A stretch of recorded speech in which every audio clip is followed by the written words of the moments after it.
I read in the media that the Deputy Minister of Finance, dia kata kita punya mata wang jatuh, tahu tak?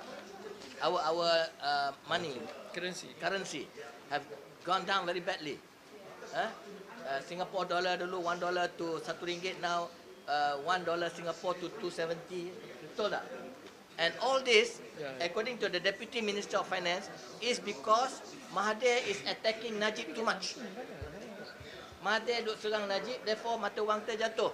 Now I'm giving you a formula that kita nak naikkan balik mata wang, kita minta, kalau ini, first I want to say, betul tak Ahmad Mazlan, Deputy Minister bercakap macam tu? Kalau betul, saya nak merayu kepada Ahmad Mazlan supaya dia jumpa dengan Mahathir, suruh dia Mahathir puji Datuk Najib, esok mata wang kita naik. Terima kasih banyak-banyak. You understand?